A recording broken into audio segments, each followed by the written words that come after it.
What is up, Patriots, and welcome back to O'Connor's Quick Strike. I'm John O'Connor, and it's Wednesday, October 1st. Before we get going, as a heads up, my fiance and I are going on vacation starting on Thursday and through Sunday. So, I am not 100% confident that I will get out Friday's episode in time. So, if you don't see a post, that is why. I may have the time to throw together a quick condensed episode, but really not sure. But I'm still going to try. Also, I am looking for a graphic designer for some one-off assignments. So if you know a patriot that is solid at graphic design, send me an email at o'connorsrightstand@gmail.com or jump on X and DM me at O'Connor Podcasts. So let's just jump into it. Grab your coffee, buckle up, and let's roll. 3 stories that prove conservatives are back in control. And yes, I intentionally made that rhyme, just trying some things out. 3. Alright. Story number 1 happened yesterday, September 30th, at Marine Corps Base Quantico. Secretary of War Pete Hegseth recalled generals from around the world for a massive meeting at the Department of War. And he's not pulling any punches. Hegseth addressed these commanders earlier this morning before President Trump spoke to them. And he told them flat out, "We are done with that blank," when talking about DEI initiatives. And wait for it, fat troops. Let me say that again. The Secretary of War just told America's top military brass that we're done with diversity quotas and out-of-shape soldiers. And you know what? It's about damn time. For 4 years under Biden, our military became a social justice experiment. They spent more time on pronouns than on preparedness. More effort went into making sure everyone felt included than making sure everyone could actually do their job. The military became obsessed with equity, diversity, and inclusion instead of lethality, readiness, and winning wars. Hegseth said the Department of War is going to refocus on excellence instead of the woke agenda that infected every level of our armed forces. Remember when that used to be the baseline? Now it's considered revolutionary. Think about what the Biden administration did to our military. They kicked out service members over vaccine mandates. They spent billions on climate change initiatives. They lowered physical fitness requirements so more people could qualify. They made our military academies focus on critical race theory instead of critical thinking. They turned recruitment videos into diversity commercials that look more like corporate HR presentations than calls to defend America. And what did we get for all of that? A military that couldn't meet recruitment goals. A force that potential adversaries stopped taking seriously. Afghanistan happened on their watch, the most humiliating withdrawal in American history. Our enemies got bolder while our military got weaker and more distracted. Hegseth is cleaning house. He gathered these generals to deliver this message in person. The party's over. No more using the military as a laboratory for social experiments. No more lowering standards to hit diversity targets. No more soldiers who can't pass basic fitness tests. We're going back to basics. Building a military that can actually fight and win. Hegseth laid out what he called the Golden Rule test. He asked these generals, would you want your own child serving with fat or unfit troops? In units where people can't meet the basic standards? Where standards were lowered so certain types of troops could make it in? Where leaders were promoted for reasons other than merit and warfighting ability? The answer is obvious, and now every general in that room knows exactly what's expected of them. The left is going to lose their minds over this. They'll call it discriminatory. They'll say it's going backwards. They'll claim it's offensive to have standards. Good. Again, let them be offended. Our military exists to kill people and break things in defense of this nation, not to make progressive activists feel good about themselves. You want diversity in the military? Great. Prove you can meet the standards. You want inclusion? Fantastic. Show you can do the job. But we are done pretending that checking demographic boxes matters more than combat readiness. We're done sacrificing capability for optics. This is leadership. This is what it looks like when people who actually care about national security are in charge instead of people who care about their next appearance on MSNBC. Hegseth gets it. Trump gets it. And now every commander understands the mission. 2. Now, let's talk about something that probably made every big tech executive's stomach drop. YouTube just cut President Trump a check for $24.5 million as a settlement for suspending his account back in 2021. Remember what happened in 2021? After January 6th? Big tech went on a purge. Twitter banned Trump permanently. Facebook banned him indefinitely. YouTube suspended his account. They all claimed it was about public safety and preventing violence, as well as protecting democracy. But really, it was about silencing the previous president of the United States because they didn't like his politics. These companies appointed themselves the arbiters of acceptable speech. They decided what the president of the United States could and couldn't say. They claimed they were private companies that could do whatever they wanted, right up until those legal bills started piling up and they realized that just maybe they'd gone too far. YouTube clearly realized they were going to lose big in court, so they settled. And the deal breaks down like this. $22 million goes to the Trust for the National Mall to support the construction of the White House State Ballroom. Another $2.5 million goes to other plaintiffs in the case, including the American Conservative Union and several individuals who were also censored. But here's the thing. This isn't just about money. This is vindication. For years, conservatives have been screaming about big tech suppression.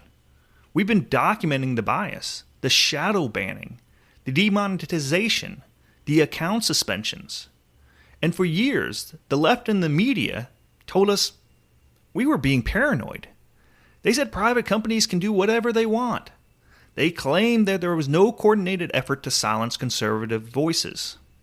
Well, here's YouTube admitting with a $24.5 million check that, actually, they screwed up. They overstepped. And now they're paying for it. This settlement sends a message to every other tech platform out there. You can't just ban political figures you don't like and hide behind terms of service violations. You can't coordinate to silence speech and pretend you're a neutral platform. Actions have consequences, and those consequences come with a hefty price tag. Think about the chilling effect this had on free speech. If they can ban the President of the United States, they can ban anyone. And they did. Thousands of conservative accounts got suspended, demonetized, or shadow banned during that period. Doctors got flagged for questioning COVID policies that later turned out to be wrong. Parents got censored for opposing critical race theory in schools. Anyone who challenged the approved narrative got punished. The excuse was always the same. Misinformation, incitement, community guideline violations. But what it really meant was, you're saying things we don't like, so we're going to silence you. YouTube's settlement proves what we've known all along. They weren't acting in good faith. They weren't protecting anyone. They were exercising political power to influence elections and public discourse. And they got caught. And now they're paying up. But $24 million is just the beginning. This opens the door for everyone else who got deplatformed. Every conservative influencer who lost their livelihood. Every citizen journalist who got banned for reporting news the mainstream media ignored. Every parent who got suspended for standing up at school board meetings. They all have a case now. This isn't the end of the fight against Silicon Valley's control over speech. It's just the beginning. But YouTube writing a $24.5 million check to Donald Trump, that's a hell of a good start. And combined with Meta's $25 million settlement and X's $10 million, we're looking at nearly $60 million in settlements from just these three cases. Big tech thought they were untouchable. They thought they could do whatever they wanted because they controlled the platforms. But Trump fought back, and he won. Story 3 is about your money, specifically $13 billion of your money that almost got wasted on climate boondoggles, but is now coming back to the Treasury instead. Energy Secretary Chris Wright announced that the Department of Energy is returning $13 billion in unobligated wasteful spending that was originally earmarked for Biden's climate agenda. $13 billion. The Biden administration had budgeted $13 billion for projects that Secretary Wright determined would fail to advance the energy needs of the American people, were not economically viable, and would not generate a positive return on investment of taxpayer dollars. Translation? These projects were garbage. They weren't going to work. They were never going to work. But Biden was going to spend your money on them anyway because climate activism matters more to Democrats than actual results. Wright said in the official press release, the American people elected President Trump largely because of the last administration's reckless spending on climate policies that fed inflation and failed to provide any real benefit to the American people. Exactly right. We're tired of watching billions of dollars get flushed down the toilet on renewable fantasies while our electric bills go up and our power grid becomes less reliable. The climate scam has been running for decades now. Politicians promise us that solar and wind will replace fossil fuels. They tell us we just need to invest a little more money. Taxpayer money, of course, never their money, and the technology will finally get there. They subsidize these projects with billions in tax credits and direct spending. And what do we get? We get solar companies that take the money and go bankrupt. We get windmills that kill birds and don't produce power when the wind stops blowing. We get an electric grid that becomes more fragile and expensive because these low-density energy sources can't replace high-density sources like natural gas, coal, and nuclear. Physics is a harsh mistress, folks. You can't subsidize your way around the laws of thermodynamics. Solar and wind are low-density energy sources. They take up huge amounts of space. They are unreliable, and they require massive backup from traditional power plants for when the sun isn't shining or the wind isn't blowing. But the climate crusaders don't care about physics. They care about control. They want to dictate what kind of car you drive, what kind of stove you cook on, and how you heat your home. They dress it up in environmental rhetoric, but it's really about making you dependent on their approved technologies and their centralized systems. Secretary Wright gets it. He understands that America needs secure, reliable, affordable energy. He doesn't care where it comes from. He just wants energy that actually works and doesn't bankrupt consumers in the process.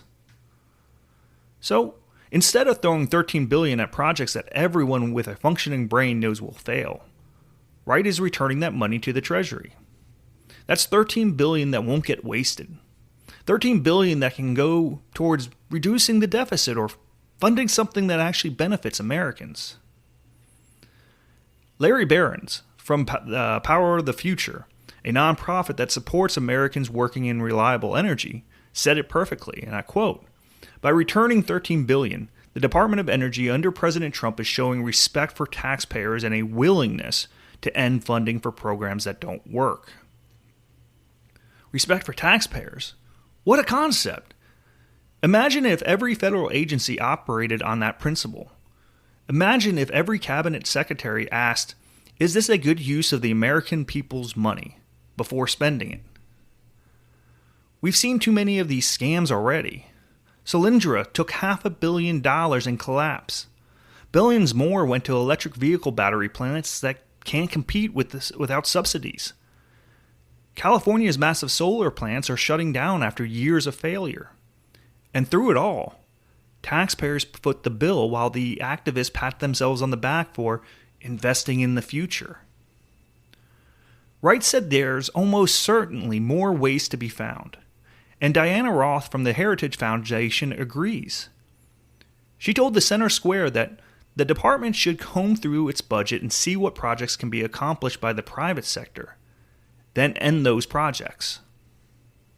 That's the attitude we need across the entire federal government. Not how much can we spend, but what can we cut? Not what new programs can we create, but what existing programs need to be eliminated. This is what government efficiency looks like. This is what it means to actually care about taxpayers instead of treating them like an unlimited ATM for your pet projects and political payoffs. $13 billion back in the Treasury. That's a win, folks. That's your money not being wasted on fantasies that were never going to work. So, there you have it. 3 stories that show you what winning looks like under the Trump administration. Pete Hegseth telling the military brass, we're done with that blank when it comes to woke policies and lower standards. YouTube cutting Trump a $24.5 million check for deplatforming him. And Chris Wright returning $13 billion in climate waste to the Treasury. This is what competence looks like. This is what happens when people who actually care about America are in charge instead of fanatics who care about their progressive wish list. Well, that's it for today's Quick Strike. I'm John O'Connor. Remember, we drop episodes every Monday, Wednesday, and Friday. And for the deep dives, catch O'Connor's Right Stand on Tuesdays and Thursdays. Hit me up on X at O'Connor Podcasts. And visit o'connorsquickstrike.com or o'connorsrightstand.com. Keep fighting the good fight, Patriots. We'll catch you next time.